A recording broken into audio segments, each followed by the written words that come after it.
You may be aware that there's a public inquiry going on right now in the United Kingdom about a terrorist attack that took place in 2017, May 22nd to be precise, outside of an arena where there was an Ariana Grande concert. And an individual called Salman Abedi basically blew himself up with a homemade bomb packed with shrapnel. And in all, 22 people, including some young girls who were attending the concert, were killed and hundreds more were injured in the suicide attack. This inquiry is trying to figure out what happened, what went wrong, what was known and what was not known. And there's an article in this morning's Guardian, left of centre UK publication, which says that Mr. Abedi had been identified by MI5, the British Security Service, which is the UK equivalent to CSIS, the Canadian Security Intelligence Service where I worked. MI5 identified Mr. Abedi associating with 6 other subjects of interest. I'll get back to that in a second. He had visited a terrorist twice in jail, and he had regularly visited, or traveled rather, to Libya. What does all this mean? Well, first of all, what is a subject of interest? We would call them individuals against whom we either had formal investigations, and there's a process for doing that within CSIS, or individuals who had crossed our radar with respect to another investigation. So you're looking at person A and person B comes across your radar. And I've been involved in investigations where you're looking at A and it turns out person B is a lot more important, a lot more, presents a greater danger to the country than person A did. In the end, MI5 decided that by July of 2014 that his file was closed, i.e. they elected not to look at him anymore. There's a lot of finger pointing going on now in the UK about MI5 and why they weren't looking at Abedi, why they weren't investigating him, why no action had been taken, and as a result, 22 people are dead and hundreds are injured. There's a desire to find blame, to find a party responsible for not doing their job. Dereliction of duty, I guess you could say.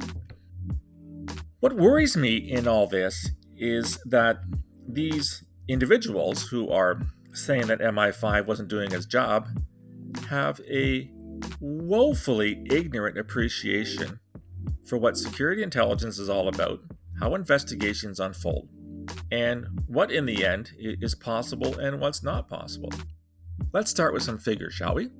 MI5 has identified more than 20,000, that's 20,000 people of interest from a radicalization perspective. Now, those figures are a couple of years old. The number could be higher. Those were individuals, I believe, most of whom would have been jihadis, Islamist extremists, who were looked at by MI5, at least to a certain extent. MI5 is not that large of an organization. Yes, it has its other partners in the UK, but how do you investigate more than 20,000 people? The bottom line is you don't. You have to pick and choose. You have to prioritize. And I remember talking to my colleagues, because I did talk to my colleagues in MI5 on a fairly regular basis. I remember hearing just how difficult this prioritization parameters were. You had to make decisions, sometimes on a daily basis, about which person to follow and which person not to. Which person do you put physical surveillance on? There's only so many physical surveillance teams. Which person do you go to court to acquire a warrant to intercept their communications? There's only so many linguists and transcribers available. Which person do you recruit a human source against? There's only so many investigators, intelligence officers in our parlance in Ottawa to go against somebody. There are limited resources at all times. And as professionals, what you're trying to do is to make the best decision possible under incredibly high-pressure situations. Because if you get it wrong, or are perceived to get it wrong, bad things happen, like the Manchester bombing, like the Air India attack in Canada in 1985. I don't want to come across as a whiner, and I've made this point before, we who work in security intelligence, are only good as our last failure as far as the electorate's concerned. Nobody cares when we get it right. Nobody cares when we stop a plot. but they sure as hell care when we get it wrong. When we fail to do something, we don't follow the right person. We don't investigate the right cell. Secondly, and this is what really gets my goat, security services are damned if they do and they're damned if they don't. If we do follow somebody, we do investigate somebody, we're often accused of being racist, or Islamophobic, or fill-in-the-blank biased. A lot of bullshit going out there now about systemic racism. Are people racist? Absolutely. Is it systemic? I am not so sure about that. When we're doing our jobs, there are those that accuse us of doing it incorrectly. And looking at individuals who are just normal, law-abiding, tax-paying citizens, I guess unlike Donald Trump, who doesn't pay taxes, and therefore our decisions to investigate and look at people are somehow being determined and influenced by some kind of deep-seated hate or racist feeling or whatever. We're damned if we don't. When we don't investigate somebody, as MI5 elected not to do with Salman Abedi, and the consequences are what you see: 22 dead and hundreds of injured in a suicide attack in Manchester in 2017. So here's my question to UK citizens and Canadians and all the pseudo-experts out there who try to tell us how to do our jobs.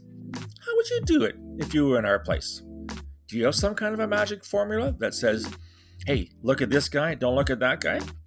Do you have some kind of an algorithm that predicts with 100% accuracy that person A poses a threat versus person B is a wanker you can basically ignore? Because if you have these algorithms and you have these bright ideas, for God's sakes, please give them to us. We are, all of us in security intelligence, are waiting, just waiting for you to tell us how to do our jobs. Not. Give us some credit that we know what we're doing. We're not perfect because we're human. We will never be perfect. Mistakes will be made. But the men and women that work for MI5 and CSIS and the FBI go to work every morning with one goal and only one goal in mind. That's to do their damnedest to keep their fellow citizens safe. They will follow leads, they will carry out investigations, and they will make decisions based on what they know at the time and weighed against all the other priorities and all the other things they're being asked to do. For anyone to stand there on the sidelines and say, you fucked up, you guys don't know what you're doing, to me, that's criminal. It's ignorant, and it is disrespectful to the efforts that are being made on their behalf. Because that's why we exist at CSIS and MI5 and the FBI. We don't exist to make ourselves look good. We exist to make you guys safe and to prevent bad things from happening. I know I'm sounding a little bit cranky here, and I apologize for that.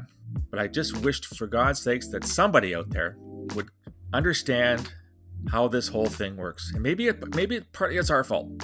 Those of us who work in security intelligence, or in my case, worked past tense in security intelligence, maybe we're not explaining ourselves well enough.